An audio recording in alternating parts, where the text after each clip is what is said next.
Imo State Tiger Base. They say these people don't do another one. No, as we dey talk now, they say these people go carry one woman in name of Arres. We be say the woman still give him pikin wey carry for hand breast. As we dey talk right now, they just carry the woman comot without even thinking who go take care of these 3 children wey you see for here. Children just dey look. They just carry their mama comot, and because this is na family issue, no be say na criminal case or something wey dey that na family issue. Things dey happen. Imo State governor wey dey advise by people to do this and do that. This thing dey happen for your state, and we don dey shout for these criminal people wey call themselves Tiger Base, wey dey do so many things. We don dey talk about these people for a very long time, and nothing is being done about them. Is it when they go buy Imo State people finish? Hope Uzodinma beg, where you suck them remain, may you still remain for them. However, we go play you the video, may you watch as your brother break them down, and you go still see the video of the children wey we dey talk about.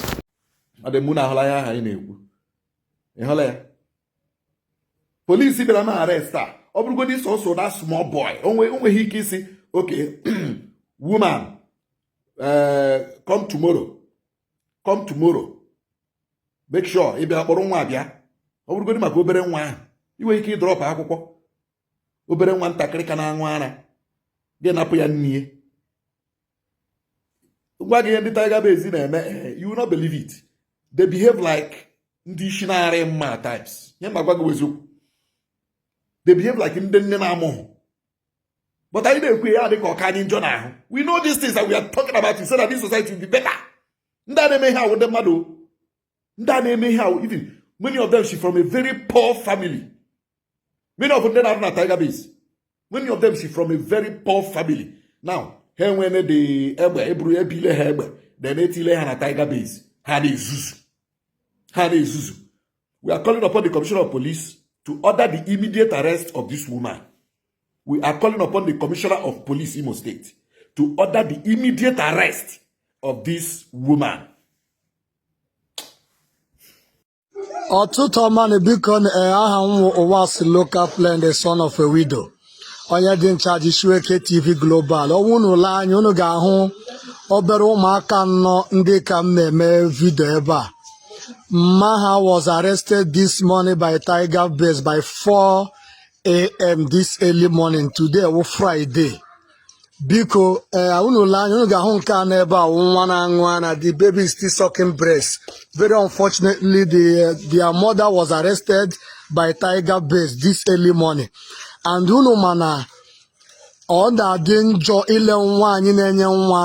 arrest.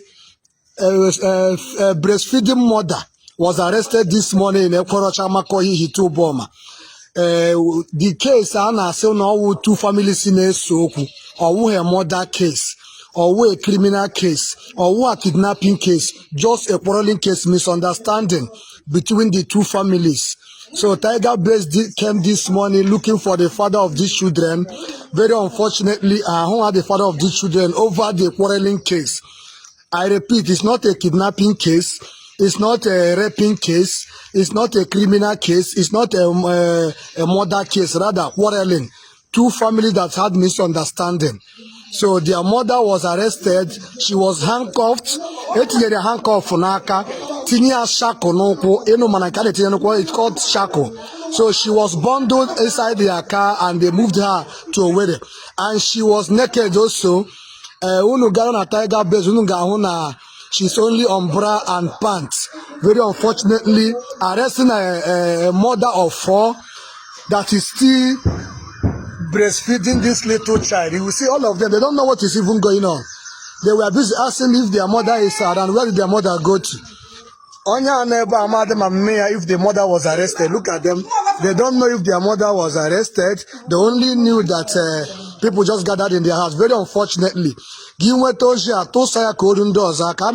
the appropriate authorities here in Hitubom, Imo State at large.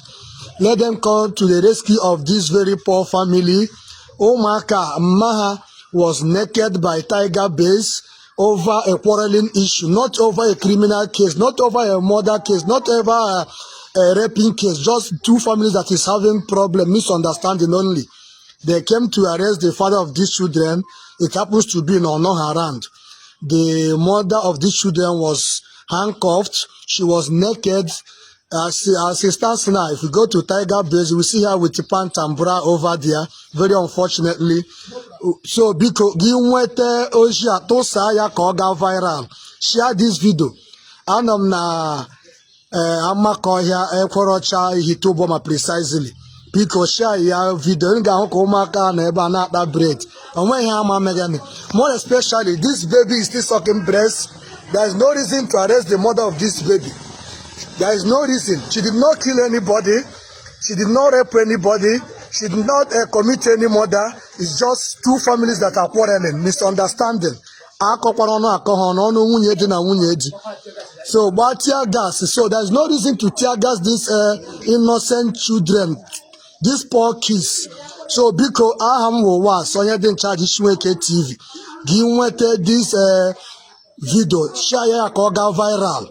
I am calling on the authorities in Ihituboma. They speak Imo State House of Assembly.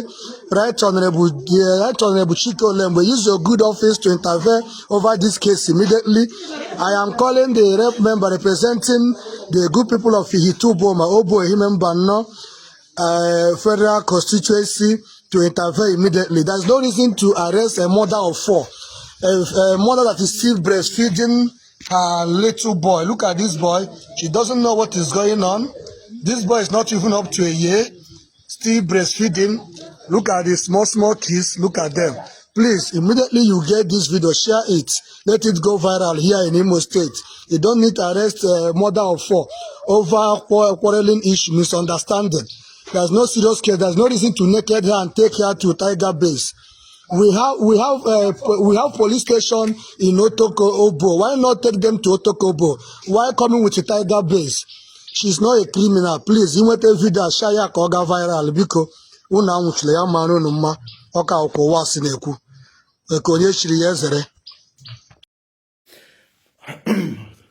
Adema, imo osim na ọnụ ụfọdụ ya dị ka ọ na-aka m njọ n'ahụ. Yes, ọ na-aka m njọ n'ahụ when you start violating people's rights. Ọ na-aka m njọ n'ahụ. Ọ na-agbaka m isi when I see people's rights being violated. You know? Ọ na-egbu mmụọ m. Enwere m ike die ihe niile n'ụwa but agaghị m edi mmegbu. Agaghị m edi mmegbu a na-emegbu mmadụ. Ma ọ humiliation a na-enye mmadụ. Probably because na ike onye ahụ, or because ị nọ na one opposition or the other, or because na ị nwere one power or the other. Gị were ihe na-emegbu people. Ịma na-ekwu okwu Tiger Base ya dị ka ọka m njọ n'ahụ. But thank God, people are beginning to speak up. People are beginning to see the things m na-ekwu. People are beginning to even to broadcast the things on them by themselves. You know? Now also on Sokwa. Let me play this video now. Just watch this video. After watching this video, my wonderful people, please, I want you to share this video as many as you can, because we don't talk about these people for a very long time of waiting they go on for this Tiger Base. These people are not human beings. I swear to God who made me, because we have numerous reports of people telling how they end up in Tiger Base and what they experienced and what happened.